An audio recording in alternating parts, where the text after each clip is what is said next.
quoi? Eh mec! Attends, j'observe des micro-algues. Mais qu'est-ce que tu fais? Mais il est même pas branché ton microscope? Ah oui? Putain, mais scientifique en garçon. Mec, Qu'est-ce qu'il y a? j'ai trouvé un article incroyable. Tu veux pas qu'on bosse dessus? Mais ça parle de quoi? Ça parle d'une caméra, imagine la taille. Je sais pas, elle est petite? Ouais, elle est petite comment? Comme ça? Encore plus petite. Arrête! Je te jure, elle est petite comme ça, la taille d'un pixel. Un pixel! C'est Mais vas-y, incroyable, faut qu'on on leur bosse montre ça. dessus. Allez, let's go. Vas-y, let's go.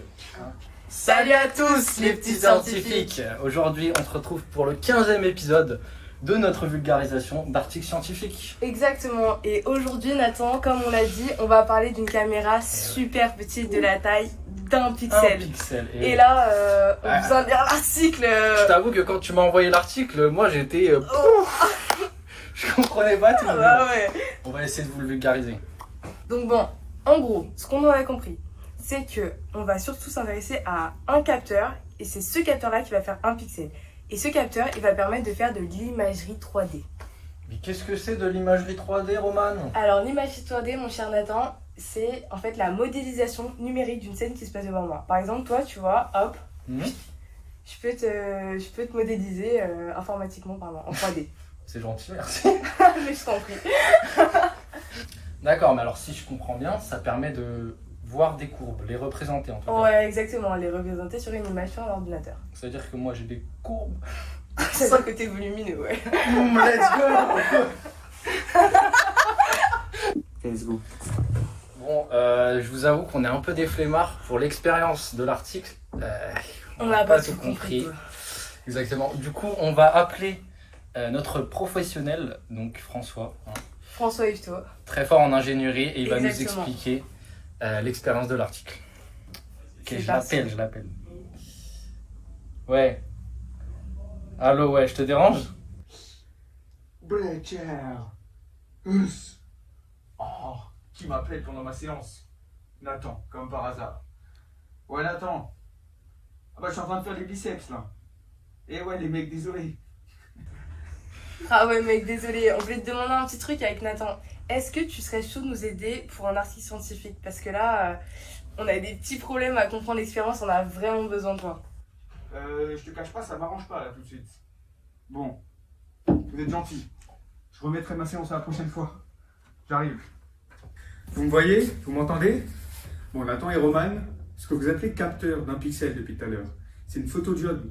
Une photodiode, en fait, c'est un dispositif qui va mesurer l'intensité lumineuse. Et vous allez comprendre après pourquoi on a choisi une photodiode. Dans l'article, ils font un montage expérimental pour tester le capteur, donc la photodiode, et on va aller voir ça de plus près. Allez, venez avec moi. Alors voici le schéma de l'expérience. On voit en fait que ce qu'on va vouloir reconstruire numériquement, c'est la tête de mannequin et le ballon de football qu'on voit qui est appelé la scène. Pour ce faire, on va avoir besoin d'un laser à pulsation courte qui va envoyer plusieurs rayons qui seront réfléchis sur le miroir, ils vont passer dans une lentille et ils vont rebondir sur les formes de ballon et la tête de mannequin. Ils vont revenir vers le photodiode à 1 pixel et lui sera branché à un ordinateur qui va mesurer l'intensité de chaque rayon. Pour préciser un petit peu, le photodiode mesure le temps entre l'émission et la réception de chaque photon. Cela correspond à la distance en fait entre les objets, donc là le ballon de foot ou la tête de mannequin, et le photodiode. Qu'on peut voir là, le ballon est plus avancé que la tête de mannequin, donc le photon mettra moins de temps à parvenir au photodiode. Et quand on mettra ça sur l'ordinateur, on va associer une couleur à ces photons, donc là la couleur rouge, et une couleur aux photons qui auront mis plus de temps, donc des couleurs qui iront plus vers le vert ou le bleu. Et cela pourra reproduire en 3D le ballon de foot et la tête comme on voit sur l'image E. Ils ont pu tester aussi cette expérience sur un objet en mouvement. Et ils ont donc pris des imageries en 3D à certains temps. Mais comme le temps d'acquisition de ce photodiode est trop élevé, la vidéo était trop saccadée, donc c'est pas fluide, ça fait pas plaisir à voir. Donc voilà, j'espère que j'ai pu vous aider, Nathan et Roman, et je vous dis à la prochaine. Ciao. Allez. Et ben merci à François pour les explications. Exactement, merci François. C'était très clair. C'était super clair. Donc du coup, faut bien se rendre compte, c'était un capteur d'un pixel. C'est super petit, c'est révolutionnaire parce que dans nos téléphones, On est plus sur des capteurs de l'ordre du 12... méga, ouais, 12 mégapixels. Exactement, 12 mégapixels, 24 Ouais. mégapixels. Bon. Donc c'est... Voilà. J'en ai marre. Ça fait Euh, 2 heures que je vous monsieur, écoute. merci. À quoi ça sert votre bidule? Voilà, monsieur, Arrêtez, arrêtez là. sécurité. Oh, Qu'est-ce que tu veux? Ouais, qu'est-ce que tu veux, toi? Voilà pour toi. Qu'est-ce que tu veux?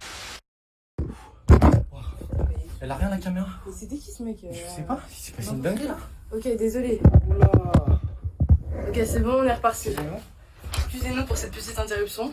Ouais, un agresseur, bah je sais pas ce qu'il voulait, mais en tout cas il a posé quand même une question Une question assez intéressante, assez je pense. intéressante. Ouais, je suis d'accord.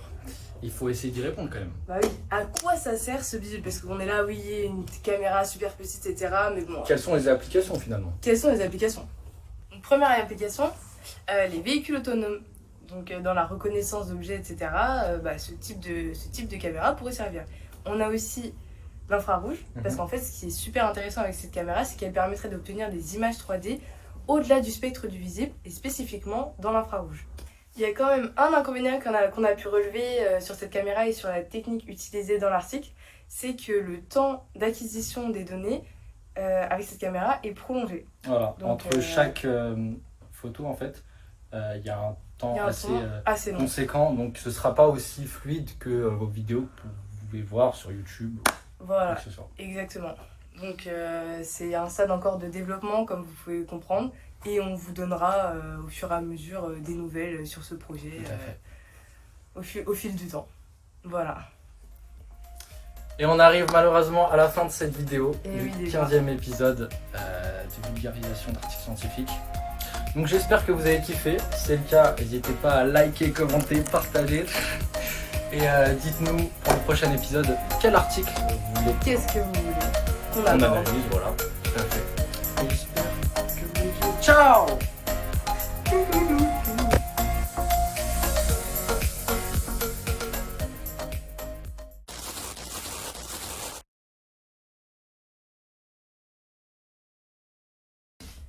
Je peux te modéliser informatiquement parlant, en 3D.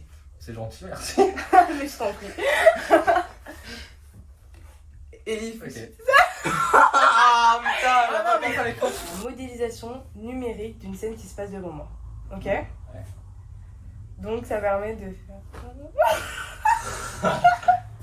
Ah, il nous a bien, Il nous a bien expliqué. aidé. Du coup, on a pratiquement tout compris sur l'article. J'espère On que a vous fait avez un petit compris peu le aussi, tour. vous, hein. Mais c'était très clair. Ouais, Je l'ai. c'était super clair. Oh Oui.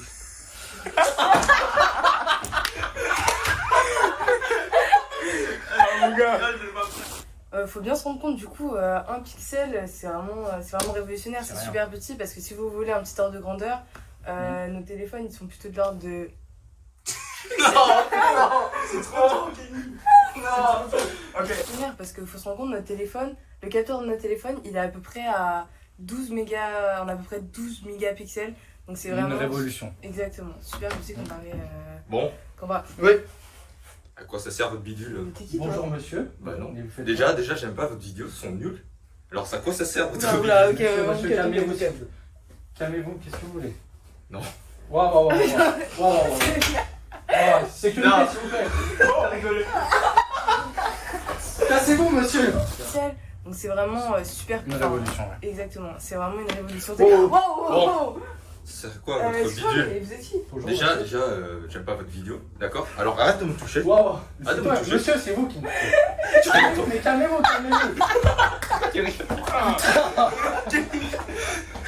Making of. Les téléphones, exactement, c'est plus. On est sur des capteurs mais plus Méga, de l'ordre des 12 mégapixels. Tout à Donc fait. énorme. Une révolution, on peut le dire. Bon, Wow. j'en ai marre. Je comprends rien de votre bidule. À quoi ça sert? Vous êtes qui, monsieur? Alors, Bonjour, déjà, monsieur, mais déjà qui ne vous a me touche invité? pas. Non, Ne c'est touche vous. pas. C'est vous. vous Non, avez non, fait. vos vidéos sont nulles. Je suis désolé.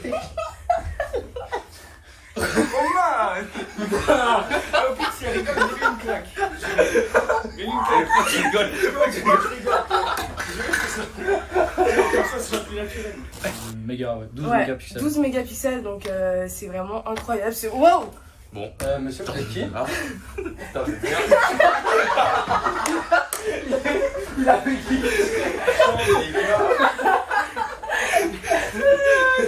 Oui, je n'y arriverai pas. Il a fait comme ça, il a fait.